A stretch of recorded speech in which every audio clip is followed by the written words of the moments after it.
Hello and welcome to News Central TV. I'm Governor Usman. The top stories this hour.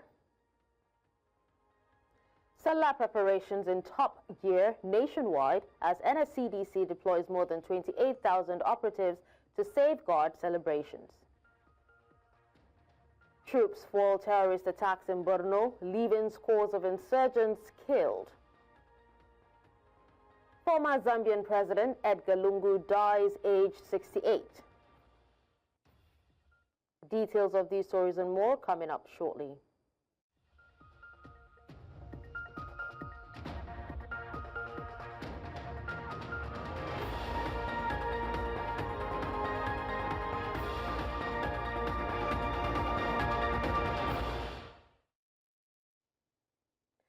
We begin the news in Borno State, where troops of Operation Hatankai have thwarted terrorist attacks on Buratai and Malam Fatori in Borno State, killing scores of insurgents. Details of the operations were revealed in a statement on Thursday by the acting Deputy Director of Army Public Relations of Operation Hatankai, Captain Ruben Kovangia. He noted that the troops demonstrated superior fighting power against the criminals, obliterating and flinching casualties on scores of terrorists.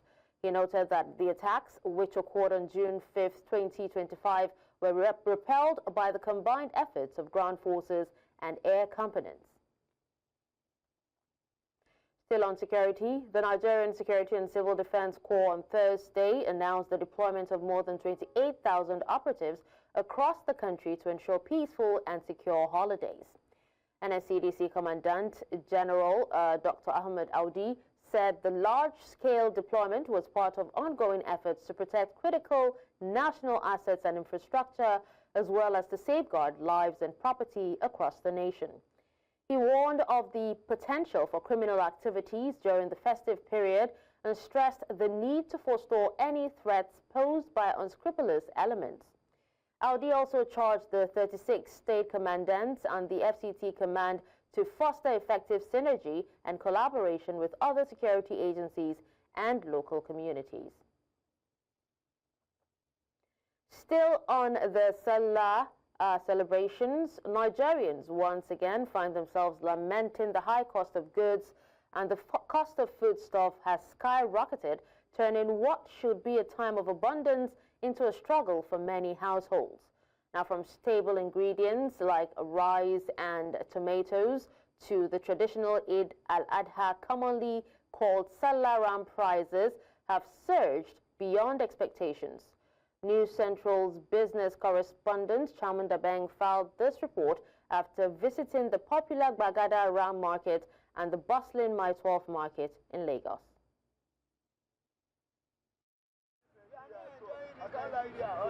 As the Sallah celebration fast approaches, Nigerians are coming out to buy the things necessary for the festivities. Once upon a time, this market would have been filled with buyers, but today it seems a bit slim. The colloquial question, how Sallah go be, is no longer an update for the location of the next barbecue, but more of a question of its possibility, considering that market prices aren't exactly pocket-friendly. As Nigerians prepare for the joyous Eid-al-Adha celebrations, the excitement is overshadowed by the grim reality of soaring food prices in the market. Basically, as at last year, I think I have a little supply, and I supply something from 150, 160, and as at this year, the same ram of 150, you go for 250, 200. So we have a little bit high of increase on the price compared to last year. And we also have the one of 300, 500, 600. We also have the one of 1 million plus. When I get here, they said they are even telling me 600 for this ram. Actually, last year we can actually buy this ram like 2 something. So now, this person is my customer. So based on a customer relationship, I was even pricing him down to like 400. Tara Balogun, a trader in Mile 12 Market, complains bitterly over the price of goods she must buy as she hands over an island containing 3,000 naira worth of pepper to an unhappy customer. That na 150 bag. 150 bag. Na basket tomato. Na 170. Na bawa. Na 150 bag. All of them, they all cost you. That one at 500, that one at 200, that one at 500. Tunumbu, Shanu Wao, Shanu Wasawalu, Shanu Wao. Before president, that is Albasa 30,000. That is inside the central president, the full market, the full bag for onions, that is 130. For many Nigerians, the rising cost of living means making difficult choices, scaling down celebrations, cutting back on traditional meals, or even forgoing certain customs altogether. Rising costs of living and economic uncertainty is likely to cast a shadow over this year's celebrations. Traditionally, this is a period of generosity and feasting and community gatherings. Many Nigerians may find themselves scaling back on celebrations due to reduced disposable income. All essential items, everything from food, transportation, and clothing, have become significantly more expensive, and I think that would dampen the festive atmosphere for many households, particularly those in low or middle income brackets. Despite the economic strain, Nigerians remain resilient. The spirit of festivity is not just in the food, but in the togetherness, the prayers, and the hope for better days ahead. In Lagos for News Central, I am Chamu Dubbing. We'll connect with News Central correspondent Chinwe Ugele, who joins us from Abia State capital Umuahia to give us updates on how preparations are taking place over there. Hello Chinwe, what can you tell us about the preparations for Sallah in Abia State? Thank you very much, Dashin. Umuahia is not predominantly, or Abia State is not predominantly a Muslim community, but then I am where Muslims are predominantly situated here in Umuahia, the Abia State capital. I'm actually standing in front of the Central Mosque here in Umuahia, and I've spoken to some of the Muslim people here, and they told me that the celebration somehow, like they complained during the smaller Sallah the other time, that it's going to also be low-key. But then some people have also gone out of their way to prepare big. They have bought rams and are preparing to celebrate big. But then the complaints by majority of them is that the economy is not smiling, and so are the people. So somehow the economy is going to affect and determine how each and every one of them celebrates tomorrow. All right, Chinwe, have you been to any livestock markets in Abia State to confirm prices? Well, we just saw some rams around here, and they told us that the owners of the rams that were sent in from the north came early this morning to pick them up. So we're only able to see just a few of them there. And what that means is that, like I said, some people have gone all the way out to also celebrate big, despite the hardship we have in the country. I have here with me a Muslim people. So please, can you come closer and look at the camera? What's your name? My name is Waib Malik Karim Al-Basmala. That is my surname. Malik Karim is my name, and Basmala is my pet name. Okay, so I'd like to know, how are your people preparing for the celebration tomorrow? Subject. You have a handful of hours to slaughter the ram, pray on it, thank Allah for giving us another wonderful day, year, and festive day. So, we're ready. Okay, do you think that the times are so hard that people cannot celebrate the way they want to? If it's true, times are the world relatively hard. Because some of us will have loved to go shopping for clothes, new shoes, and all that, even if we can afford wrap. Unfortunately, we can't. So we have to deal with it. What we have, the world is managed. What we have. We take our clothes to dry cleaner, or we build it dry cleaner ourselves. And then maybe tomorrow we wear it and give gratitude to God. Okay, generally, what is the message for the Eid-el Kabir? Well. The message is simple. To me, if you ask me, the message is simple, and it's humanity. because humanity won, and then I say covenant. Because the bottom line is covenant made to the Lord by Prophet Ibrahim salam, that if Allah blesses him with a son, the heir, sacrifice him back. Allah did that, gave him Ismail, and when Ismail got to the age of puberty, Allah will remind Ibrahim that it's time for you to pay back the vow. So, and it took Ismail salam not to have to be prophet like him. Okay, so what you're saying is that is keeping to the pact, that one, and then humanity. Yes. Okay, thank you very much for your time, sir. I do appreciate that. Okay, so there you had heard it from him. The message for this celebration is about humanity. There's no one superior to the other. There's no religion superior to the other. And everyone should, as much as possible, try to keep to the agreement they have with God. Over to you. All right. Well, thank you so much, Chingwe, for that update. In the meantime, Muslim faithful in Niger State are heading into low-key celebrations in line with the directive by Governor Umar Bago to honor victims of the recent flood in Mokwa local government area. In a statement issued by Abubakar Usman, Secretary to the Niger State government, Bago directed low-key Eid-el Kabir celebrations in emirates across the state. The Niger State governor suspended hawan, bariki, durbar, and other Sallah-related activities. Away from that, the National Orientation Agency has reassured Nigerians, particularly those commuting along the Mokwa Road in Niger State, of the continued safety and accessibility of the Mokwa Bridge. It affirmed that vehicular movement will remain uninterrupted as necessary measures are being taken to maintain the free flow of traffic and address any emerging concerns. After a visit to the Mokwa flood site, Malam Lanre Isa Onilu, Director General of the agency, said the federal government has made efforts to address public apprehension, emphasizing government's commitment to ensuring smooth and unhindered transportation along the vital corridor. It noted that proactive steps are being taken to mitigate any disruptions and preserve the integrity of the road network.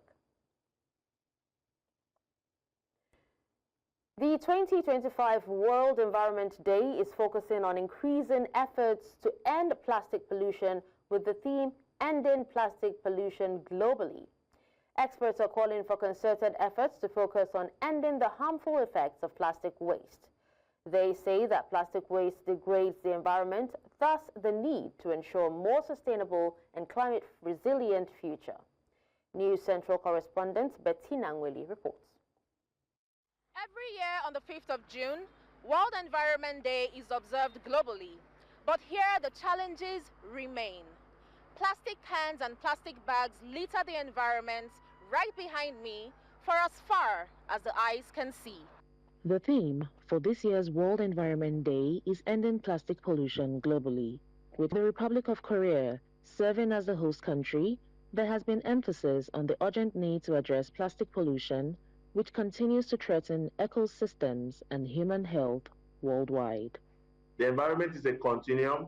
The boundary between Nigeria and Ghana, for example, could be physical, but the environmental boundaries are not physical. So whatever is happening here in Lagos, Nigeria, can be of impact in Ghana, Togo, and our neighbors. So there is need for a regional approach to it.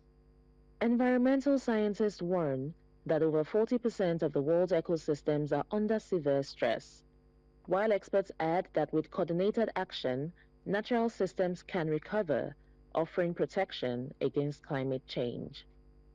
Ban on styrofoam, single-use plastics are shining examples of what government can do. However, other things that need to be done include governments being more conscious of the lobbyist activities of plastic producers and manufacturers. It's important that governments becomes conscious that when they get supported by plastic manufacturers, they may be form of inducements, or they may be form of incapacitating governments not to take policies that can, quote and unquote, put them under business challenges. The Nigerian government is also taking steps to combat plastic pollution through policies aimed at reducing plastic waste and promoting recycling.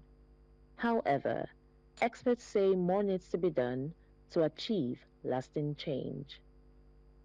We can embark of a massive, planting of trees, because we know the values that are associated with trees. They attract what we call microclimate. If you have trees in an area, you will see that even the precipitation, the amount of rainfall, that the area will receive is actually, in most cases, is higher than where they don't have trees. As World Environment Day reminds us, the environment isn't just a global issue, it is local responsibility. So whether you're just picking up plastics from the ground or pushing for policy change, every action counts. In Abuja, for News Central, Bettina Nweli. Well, let's take a break now, but when we return, we'll talk about why the DSS is asking a court to stop Pat Utomi from staging rallies. We'll bring you details of this and more shortly. Join us again. Thank you for staying with us. In the meantime, the Department of State Services has asked a federal high court in Abuja to restrain a politician and public intellectual, Professor Pat Utomi, from further making public comments or staging rallies to promote his shadow government. In a fresh application brought before the court, the Secret Service alleged that it became aware by intelligence reports that Utomi, who is out of the country and is due to return on June 6th, plans to stage road shows and rallies which it fears could lead to public discontent against President Bola Tinubu's administration. Now joining us live from Abuja is Dr. Sam Amadi, Executive Director of Abuja School of Social and Political Thoughts. Thank you so much for joining us on the news, Dr. Amadi. Now, Dr. Amadi, if there's one thing American democracy seems to have sold the world, is that democracy allows all ideas to show up in the marketplace. Do you think the system is fretting over a shadow government, and to what end? Well, thank you for having me. Obviously, the system is threatened, and perhaps not for good reason. The point is, there's no doubt that Mr. Pat Utomi has a right to freedom of movement, association, and speech, as the Constitution guarantees, no doubt about that. The question is, does a proclamation or a wish expressed that some people come together and say they are a shadow cabinet, does it amount to security risk? Does it amount to a declaration of alternative government? The answer is no, because if you look at the definition of shadow government, shadow government is like a mock government. It's a fiction. It says that they're not going to exercise any governmental power. They're not going to. They're not claiming that they have a territory. They want to administer law. All the government do that we need to govern, which is make laws, enforce obedience, arrest people, sanction people, award benefits from public resources and public. They're not going to do none of this. So I think it's really a mark of how fragmented the idea of shadow government, as Pat Utomi is proposing, sounds to government, and expectedly DSS maybe a smart move. I mean, look, the whole essence is to sort of get a gag order. So if Pat Utomi plan to come around, have some roadshow, which is legitimate under our constitution, have some rallies, which is legitimate under our constitution. If they manage to secure an order of court saying, you know what, injunction for the time being, then they have frustrated, any such political, event, which is permissible for citizens and groups and organizations, however style. So for me, it's a cynical tackle to achieve the idea of aborting maybe a public demonstration of lack of confidence in government, and DSS goes ahead to try to get this order. If they succeed, legally speaking, I don't think the court is bound to get that interim order, because what are you losing? Interim order should not operate to stop citizens expressing their constitutional right. except you showed some, some prima facie evidence that the actions planned were illegal. So what actions? Rallies? Is there anything that they are planning to do that's illegal? To convince the court that perhaps it's more in public interest to restrain a party organized group. So, well, it's not it to be a legal battle, but this is the context in which this legal battle is playing out. It's an attempt to stop an inconvenient political move and political event that may not go well for the management of reputation of the government. Well, Dr. Amadi, but what real-world consequences, could such a government actually pose? So you mean consequences to part or to government? To the shadow government. So what real-world consequences can, a shadow government cause or pose? Well, okay, look at what it does. In terms of political communication, a shadow government, if manned by quality people and proposed by somebody of what, could become a rallying point for, debunking and dramatizing the failure of government. So shadow government, for example, Pat Utomi touted me as Attorney General and Minister of Justice, the shadow government. So what does that mean? So if he says, oh, Sam is a Minister of Justice, it carries some, civic prestige, and then I'll be in a position to counter maybe the narrative of the Attorney General. So if, for example, let's say, declaration of state of emergency in River State, the shadow government can issue a statement and say, in our view, this is unconstitutional. Now, it does not in any way constitute an action that the court should declare so, or the police should not enforce the law of the orders of the administrator. It simply goes to public communication, public opinion, and then it creates a real discursive context, epistemic engagement that may be going to form the weakness, the logical weakness of the government's policy pronouncements, and shows up alternatives that makes those failure, alternatives that make those failure glaring. So it's actually a political communicational effect that it develops. And again, it might over time erode the legitimacy, political, not legal, in the eyes of the people of the government, because the alternative is now the shadow government as to where is producing a better notion of economic governance, of social governance, of inclusion, whatever issues that people think about, they can now say, look, these guys get it, these guys don't get it. And that further shows government a balance. So this is really has impact in the perception of performance of government, because there's now a group of persons who show that these policies don't make sense, and this is alternative that government is not pursuing. In that sense, it's good. In another sense, really, it can help government also to develop, framework feedback about their policy, so they can actually borrow from the shadow government policy, because the shadow government has no territory, no authority to govern. They can only bring ideas, and so it could improve the policy rigor and quality of what government does if government is going to sit for a process. So it has both negative and positive for government, but legally speaking, it poses no security threat in any sense. All right. Now, even if such an order was granted, it could be appealed. Now, do you foresee a scenario, where the DSS resorts to force, especially when Professor Utomi comes back into the country? Because in the first place, it is the police that ought to be prosecuting and not the DSS. Well, if the DSS is a law-abiding institution, I think they should be, then having gone to the court challenge is action of or proposed action of a citizen, and they should be rest assured and leave to the court to declare on the constitutionality or legality, actually, because when Party totally asked me, I said it's neither legal or illegal. This is a civic action. They are going to do it's not unconstitutional. It's not constitutional in the sense that you have the authority. You are simply a citizen expressing a view. Now, if the DSS is law-abiding, then they will not do that. But look, I've lived in this country for long, and I've been part of several military rules, seen democratic rules that also act authoritarianly. I think that it's not, unimaginable that they could, try to perhaps act contrary to the civic manner by maybe trying to restrain him, maybe trying to arrest. But that would be unfortunate.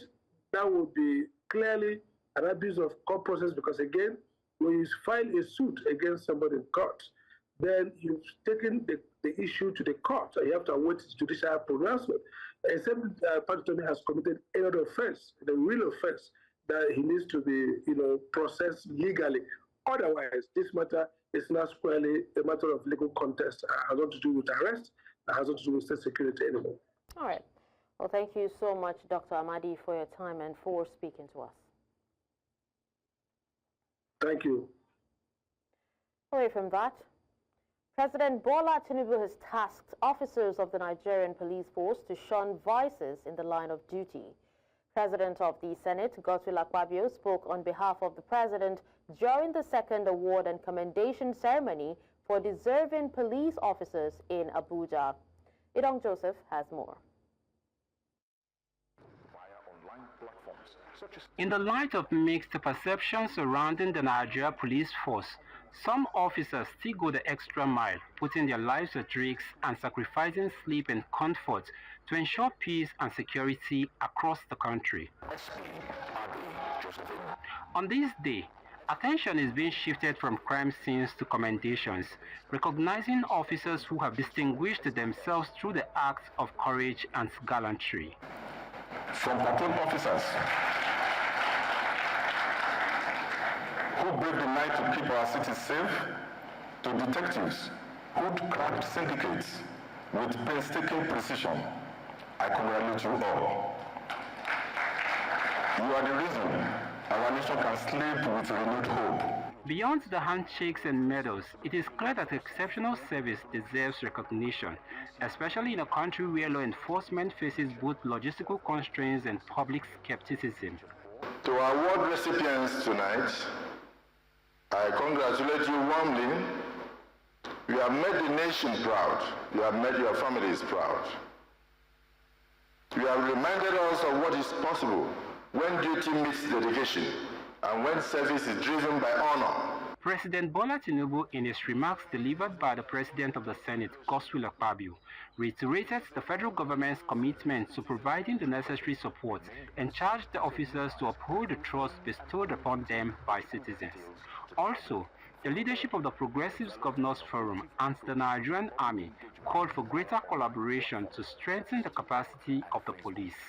You must be guided by the highest standards of accountability and professionalism. Uphold the rule of law, protect the rights of every citizen, and reject all forms of misconduct and corruption. As we invite the government of the Federal Republic of Nigeria, the National Assembly through appropriation, to encourage and provide sufficient funding for our security agencies, we, the ordinary citizens, will also rise to give our moral support. The criminals that we are fighting, the crime that we are trying to fight is something that affects each and every one of us. Just as the saying goes, to whom much is given, much is expected. Officers who were commended are now being urged not to rest on their oars, but to work harder to achieving the overall police objectives, which is the maintenance of law and order. In Abuja for News Central, Idong Joseph. Ensuring effective port operations, enhanced security, and entrenching transparency during port operations have taken center stage as the leadership of the Nigerian Shippers Council meet with the Inspector General of Police, Kayode Egbetokun, in Abuja. Now, the Chief Executive Officer of the Council, Akuta Ukeima, appealed to the police IG for more personnel to join the operations with sister agencies, saying that this will support monitoring and enforcement operations across several ports in the country. Ukeima expressed confidence that the collaboration will strengthen compliance and transparency at the ports, ensuring seamless operations. The IG of Police also assured that the police will continue to support the Council and deepen collaboration to maintain law and order at the ports. We want to request the IG to release or post some police officers to support our monitoring and enforcement teams across the port's locations, like Lagos, Warri, Port Harcourt, One, and Calabar. This will help us in terms of our port surveillance, monitoring and deployment of joint enforcement teams together with the Nigerian Police Force and other government security agencies. We must collaborate and furthermore have some purposeful collaboration and strengthening of our regulatory compliance and transparency in this port sector. I also want to assure you that we are going to contribute adequately to the joint task team that you mentioned, and we will provide you with all necessary support to ensure that you continue to do well in your job and continue to deliver on your mandates. We have been collaborating in the areas of security. We've been supporting you. Sigma Coating Nigeria Limited, one of Nigeria's leading indigenous protective coating brand, has launched its distribution center in Port Harcourt, the River State capital. Players in the oil and gas as well as maritime sector who are major users of protective coatings present at the event expressed delight to have Sigma Coating in the South-South region, the hub maritime sector in Nigeria. News Central Biola Festus completes the report. Sigma Coatings Nigeria Limited is a global manufacturer of PPG brands in Nigeria, harnessing global expertise and technical strength to specialize in protective and maritime coatings for the oil and gas, maritime and industrial sectors. After 20 years of operations in Nigeria, with its Lagos office serving as a hub, Sigma Coatings is expanding with the launching of a new distribution office in Trans-Amadi, a key industrial area in Port Harcourt, the capital of River State. Sigma is a good quality product, but we haven't been here, and because we haven't been physically here, others are trying to imitate, adulterate our product. Okay? So when you are not there, you become an absentee landlord, and the squatters take over. So we are back to take back the night. Okay, so we're back in full swing, and again, we're testing the market, a big distribution center, but subsequently, we want to be able to have a full production center here for the South-South from here. So that's our goal, no less than what we were doing in Lagos or in any other places where we have our presence.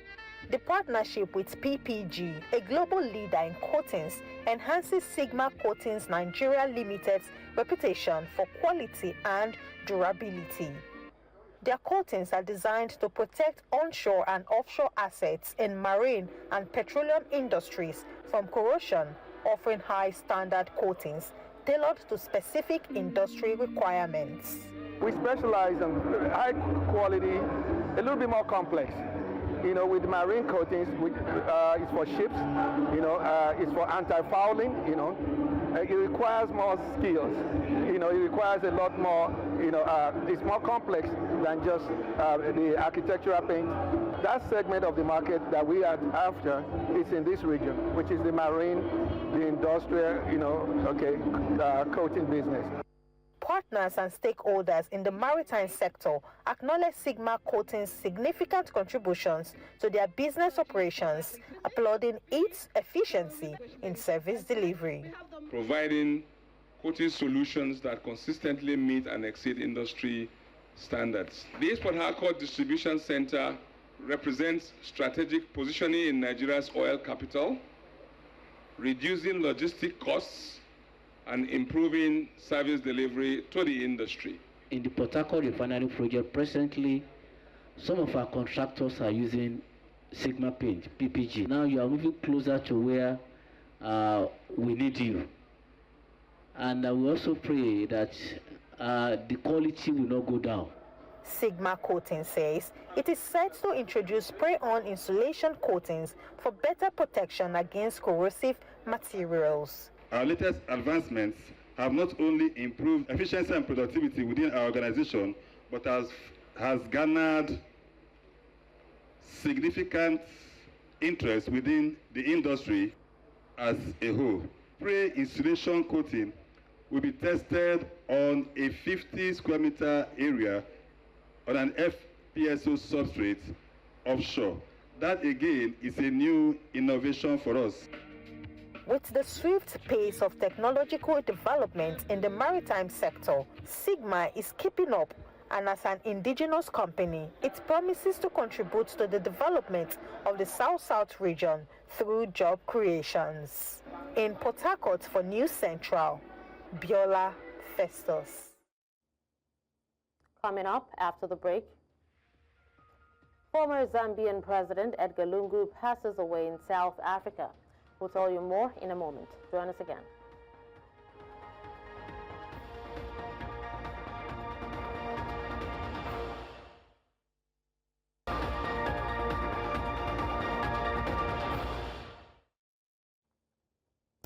Away from Nigeria, former Zambian President Edgar Lungu has died at the age of 68 in Pretoria, South Africa, where he had been receiving specialized medical treatment. His daughter, Tasila Lungu, confirmed his passing, stating that he had been under medical supervision in recent weeks. Lungu served as Zambia's president from 2015 to 2021. After his electoral defeat in 2021, he retired but returned to politics in 2023 to lead an opposition alliance. In December 2024, Zambia's Constitutional Court ruled him ineligible to run for another term in the 2026 election. Known for his significant infrastructure projects, Lungu's tenure was also marked by economic challenges, including Zambia's default on international debt in 2020. Joining us now is Aaron Nambi, Zambian political analyst from Texas, United States. Thank you so much for joining on the news, Aaron. Thank you for having me. Aaron, tell us, how are Zambians generally responding to the death of their former president? Well, generally the country is devastated. Of course, Zambians knew that the past few months, the former president, Edgar Lungu, was in South Africa receiving some medical treatment. But of late, in the last few weeks, we saw pictures of him meeting with historians and someone that had been working on a book with him. And he looked quite healthy, looked like he was making progress.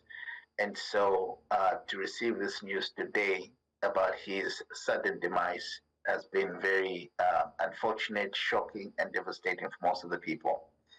Generally, Lungu is quite loved by the people. He had a lot of political clout. And he was a people person. He was the champion of the common man. Okay. Now, in your view, what are some of the most significant contributions or legacies that the former president leaves behind for Zambia? Well, there are quite a lot of things that President Lungu did in 7 years as president, but of course, notwithstanding, there were some mistakes that were made. If you look at the constitution that we have now, the amended constitution of 2016, that was delivered to the Zambian people under the leadership of President Lungu. And some of the significant clauses in that constitution includes the dual citizenship for Zambian citizens. So since independence in 1961, up until then, Zambians never had dual citizenship in the provision as a constitutional right. Therefore, the things such as that, delivering a constitution to the people in 2016, an amended constitution, also things such as the infrastructure development that you see in Zambia, that was really championed by the 7 years that President Lungu ruled Zambia for. There are a lot of positive things that can be highlighted, but also the mistakes that were made. And he also served during a very difficult time in the history of Zambia when we had COVID-19. But his administration actually did everything possible to save lives and to be able to provide for the Zambian people in the very difficult circumstances. Okay, but what about, politically? How has his leadership influenced Zambia's political landscape and national development? Well, in terms of politics, President Lungu used to refer to himself as a shrewd politician, and indeed he was. I think that he understood politics like the palm of his hand. But of course, in that process, we saw that during his reign, and even after his presidency, the politics in Zambia became very divisive. The current president, Hakainde Hichilema, and himself as political rivals really divided the country, politically. But by and large, Lungu's legacy in terms of politics is a story that is very unusual. He came from nowhere to become Minister of Justice, to become Minister of Defense, and subsequently to become President of Zambia in a very short space of time. But all of that was not without hard work, without calculation, without political maneuvering. So in terms of politics, indeed, using his own words, he was politically shrewd. Okay. Well, thank you so much, Aaron, for your time and speaking on this. Thank you for having me. Still ahead. President Trump bans citizens of 12 countries from entering the U.S. Would you like to know why? Details of this after the break. Join us again.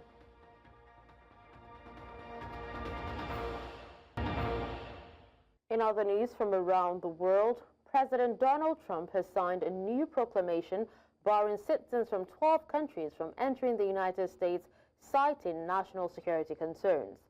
The restriction will take effect on June 9, 2025. The proclamation includes exceptions for lawful permanent residents, existing visa holders, certain visa categories, and individuals whose entry serves U.S. national interests. The full travel ban affects nationals from Afghanistan, Myanmar, Chad, Congo, Equatorial Guinea, Eritrea, Haiti, Iran, Libya, Somalia, Sudan, and Yemen. In addition to the full bans, the proclamation imposes partial restrictions on citizens of Burundi, Cuba, Laos, Sierra Leone, Togo, Turkmenistan, and Venezuela.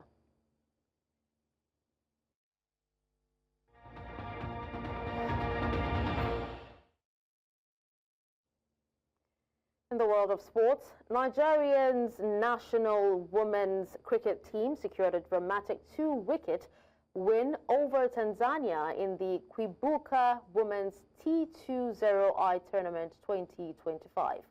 Chasing a target after Tanzania completed their 20 overs, Nigeria held their nerve to reach the total with just 2 wickets remaining, sealing a crucial victory.